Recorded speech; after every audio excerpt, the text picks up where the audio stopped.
Hi fans of high quality entertainment. Before I get to my latest rock music list, a couple things to show you. The first thing to show you is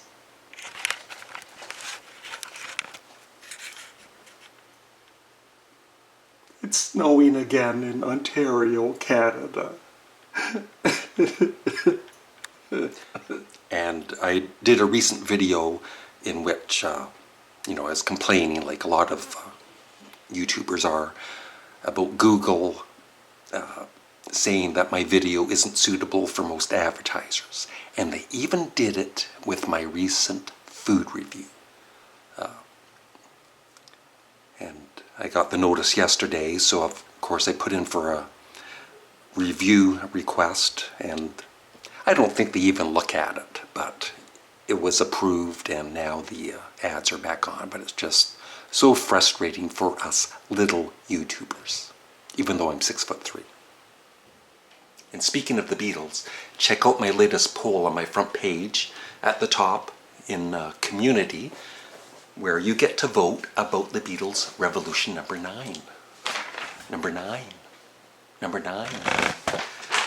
So, this isn't really a top 10 list, even though I've kind of made it that way, because I have 11 albums here. And I would love to know from you, the viewer, what are some albums, the very first time you heard them, you either hated the album or, just didn't like it. And in time, after a few listens, you have become a fan of the album. You absolutely love it. I've made a list of 11 albums. In no particular order. I've talked about some of these before, though. Klaatu, their second album, Hope. I just thought it was kind of cringeworthy. It was too sugary sweet, and I was really disappointed in it as the follow-up to 3:47 Eastern Standard Time. But when I bought the remastered version of 3:47, it came with, it was a double album, and it came with Hope remastered. I listened to it again, and I finally actually appreciated it, and now I absolutely love it. Pink Floyd. What was your first, for those of you that grew up, when Dark Side of the Moon came out, and of course most of you loved it if you're a Pink Floyd fan, but when Wish You Were Here came out, I think it was like 3 years later, and for back then in the day, most bands would release an album a year almost, so that was a long wait for their next album. And I think for some fans, including me, the first time I listened to it, it was like a big disappointment. It was kind of boring, but of course, I've changed my mind since then.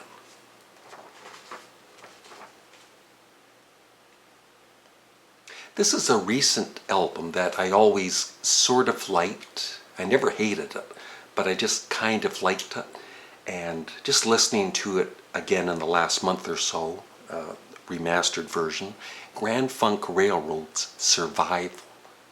I now think it's one of their best albums. It's more laid back, it's not as much hard rock in it, but some of the songs, their version of Gimme Shelter, I like it more than the Rolling Stones version, but that's just me.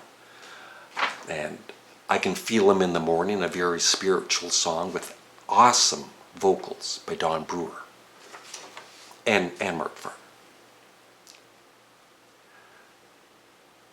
Now, fans of Captain Beefheart, I think most fans of Captain Beefheart, the first time they heard his double album Trout Mask Replica, I can guarantee you most of the fans didn't like it, including me.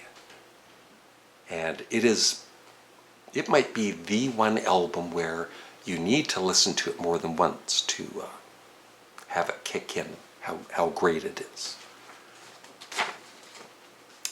Frank Zappa and the Mothers of Invention, The Grand Wazoo. It's mainly a jazz rock album.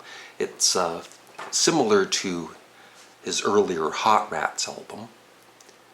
And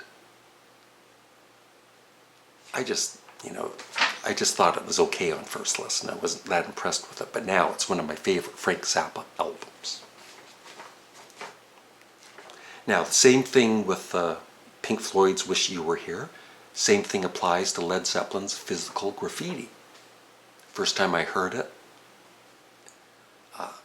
it just didn't connect with me. I wouldn't say I hated it, but I didn't like the songs. But after playing it 2 or 3 times, of course, it's one of the greatest double albums of all time. One of the greatest albums of all time, in my opinion. Another album that it took me years to really appreciate, once again a remastered version of it, McCartney 2. When it first came out, it was like, yeah, I liked Temporary Secretary and maybe Coming Up and maybe 1 or 2 other songs, but otherwise I thought it was pretty drab. But I love it now. I'm very impressed with it. Another album, I think most people, when they first hear it, they're not going to like it. But you need to listen to it more than once. And it is now, I think it would be in my top 10 albums of all time. It's the Velvet Underground's White Light, White Heat. Oyster Cult. I bought Secret Treaties. Well, actually even Secret Treaties, I just liked it. And then, of course, it's one of my favorite albums now. And then I bought Tyranny and Mutation, which was the previous album, and I liked that right away. And then I bought their debut album, Blue Oyster Cult, and that's the one that I didn't like. At least Secret Treaties, I sort of liked it. But their debut album, it was like, I don't like these songs. But thankfully, I listen to it more and more, and I love it. I think it might be, along with Secret Treaties, my favorite Blue Oyster Cult album. I've talked so many times about Sparks' Kimono My House. Another album of theirs, when I became a huge fan, I went back and bought their debut album and A Woofer in Tweeter's Clothing. I liked their debut album right away. It was kind of weird, totally different than Kimono My House, but I still liked it. A Woofer in Tweeter's Clothing I thought was terrible and annoying, and I hated it. I actually did hate it, but now I love it. All I am saying is give Sparks a chance. And finally, this album, I think I did a video about a year ago where I talked about this album saying, I love all of their early albums, but this is one album I just can't get into. It's annoying, I don't like the production, I don't like the songs that much, and I've totally changed my opinion on it. I gave it a few listens and I finally got it.